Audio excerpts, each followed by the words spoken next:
Talking Bodies, bum. Welcome back to Talking Bodies, where we are co-hosts Jojo Huynh And Grace Desimone stick our noses into the enthralling narratives of personal, scary stories. Last episode, we dissected the Conjuring movies and the thrilling real-life events they were based on. This episode will be investigating the haunting story of the Whaley family, with a twist of visiting the 167-year-old Whaley House in Old Town San Diego. Ooh, we'll let you guys listen in on our observations of the house throughout this episode, and hopefully, through our descriptions, you can imagine the terrifying aspects of the house. That's right. Jojo and I decided to visit the Whaley House to investigate what might have been the paranormal activity that Thomas Whaley, the owner, suspected during his time of living in the house. The paranormal activity that supposedly happened for over a century, even after he died. The tragic events that occurred on the property were so drastic and influential towards the town's superstitions that there were, and are, still folks who believe in Thomas Whaley's beliefs. Grace, rewind to the backstory of Thomas Whaley for us. Okay, so boom. A large landowner named Thomas Whaley came to California around 1849. Which large, money-hungry event was happening around this time? No clue. The Gold Rush, which was why Whaley moved to the Pacific Coast. He built his Greek Revival house in 1856. Cool. From 1869 to 1871, the house served as a gathering place for the community. The San Diego government rented a portion of the house to store records, and around this time it coincided with the battle between Old Town and New Town. Whaley offered to sell the property multiple times, but his offers were ignored. He then had to move away because of these struggles. That is rough. I know. Then, in 1890, Whaley passed away, and the house remained abandoned for 20 years. His son Francis eventually buys it, restores it, and turns it into a place where tourists would come and listen to the property's history. After this, many members of the Whaley family would return to the house to live and die in it. Interesting. So, the Whaley family wasn't the only people that died on the property. Before Thomas Whaley bought and built his home on the land, Yankee Jim Robinson was publicly hanged where the house was built. The thief. He and several others attempted to steal a boat and whatnot, but apparently the man was not slick enough. I know that and the fact that Thomas Whaley knew exactly what he was doing when he purchased the home.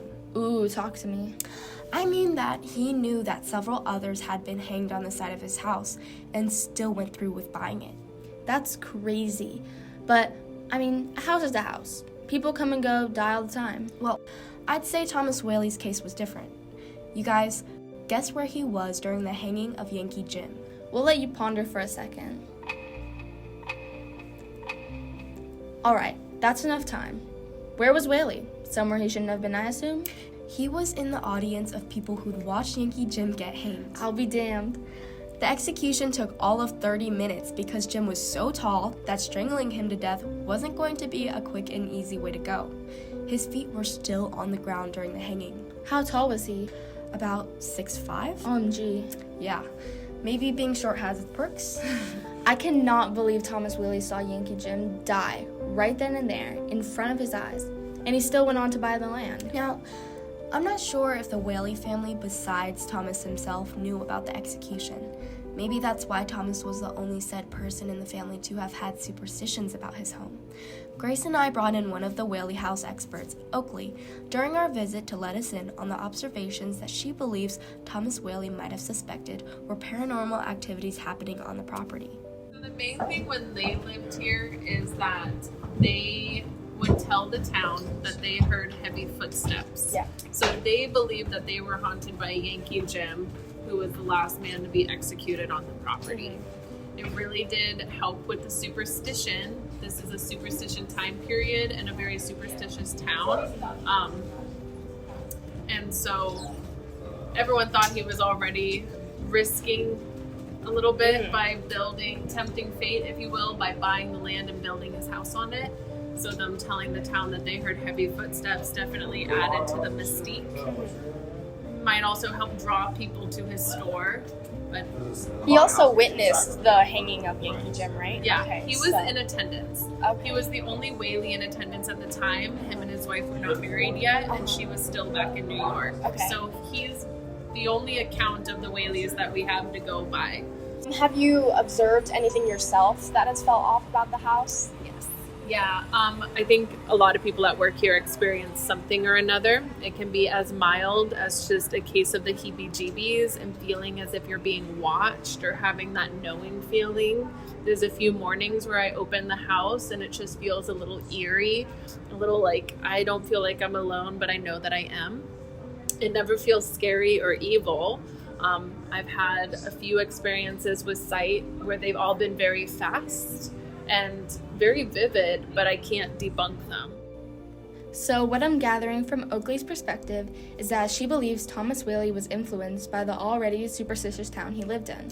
Right, and to make matters darker, other than his paranoia that Yankee Jim's spirit is causing the house's commotion, his daughter, Violet Whaley, commits suicide with a .32 caliber revolver in her father's home after her divorce in 1885. Oh no. And she was just 22 years old. My gosh, that's so young to go through all three events. Get married, divorce, and then kill yourself. I think that the tragedy must have escalated the superstition so much. Totally. From what I recall from our visit to the Whaley House, there were various oval mirrors hung throughout the home. Never in my life had I seen so many mirrors. It was odd. Yeah. One of the mirrors was hung next to Oakley on the wall connected to the front porch. All of them were covered by black cloth, remember that? To symbolize the mourning of death in the family. That's right, but those black cloths were for Thomas Whaley Jr., not Violet Whaley. Is that right? Oh, wow. I didn't know it was for the baby who passed away. Was he the one who got scarlet fever? Yup, years before Whaley shot herself, Thomas Whaley Jr. died in 1858 when he was only 17 months old. Nowadays, people or visitors report hearing a baby cry, but no one has ever seen an apparition of him. So many deaths in the family. I can't blame Thomas Whaley for thinking the spookily way he did.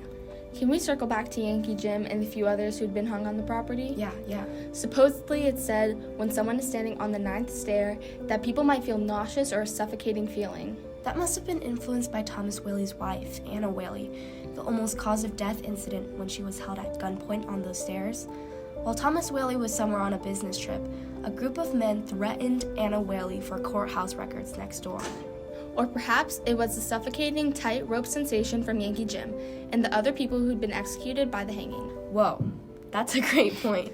Personally, I didn't feel anything during the entire tour, but I did have a sore throat, if that counts. I guess we'll say that counts for podcast purposes. But for you, your feelings were different from mine while we explored the courthouse and exited the home.